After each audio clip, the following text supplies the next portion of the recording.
तर त्यांच्यावर मी या सर्व प्रकरणामध्ये बऱ्याच गोष्टीची माहिती घेतली। त्यांच्या प्रकृती संदर्भात त्यांची प्रकृती खरंच खराब होती असं कळलं। त्याच्यामुळे ते प्रकृतीमुळेच बोलले नसावेत, पण त्यांनी राजकीयदृष्ट्या अर्थ जोडला आणि ते म्हणले की मी 200 दिवस गप सहन केलं। तर काय बीड जिल्ह्याची बदनामी माझ्यावर वैर होतं। तर माझं सर्वात महत्त्वाचं, माझ्याशी तुम्ही विचारित असाल तर माझं त्यांचं कुठलंही वैर नाही। राजकीय प्रभाव वेगळे झाले, त्याच्यामुळे राजकीय प्रभावामध्ये मी वेगळ्या प्रवाहात आहे, ती वेगळ्या प्रवाहात आहेत।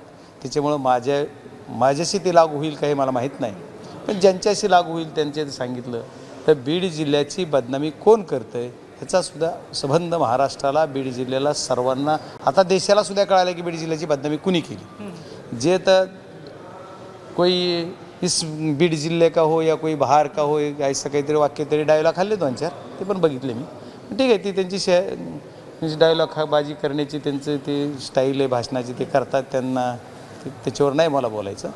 पण त्यांची बदनामी किंवा बीड जिल्ह्याची बदनामी करायचं काम जे वाईट कृत्य करतात, जे खंडणीखोर आहेत, जे मर्डर आहेत, जे गुंडगिरी प्रवृत्तीचे लोक आहेत, जे दहशत निर्माण करतात, जे विविध प्रकारच्या संघटना चालवतात, गोरगरिबांना त्रास देतात, कुणाच्या संस्था नावावर करून घेतात, कुणाचं लोकांच्या प्रॉपर्टी हडप करतात, अशा लोकांकडून बीड जिल्हा बदनाम होतो। वाळू माफिया आहेत, राख माफिया आहेत, त्याच्याबरोबर भूमी माफिया आहेत, भूखंड माफिया आहेत, असे जी सर्व माफिया आहेत यांच्यामुळं बीड जिल्ह्याची बदनामी होत असेल तर ती कोण आहेत याचा तपास आदरणीय साहेबांनी करावा आणि त्याच्यानंतर ती कुणाला लागू होते ते महाराष्ट्रालाही कळेल आणि त्याच्यानंतर सर्व देशालाही कळेल।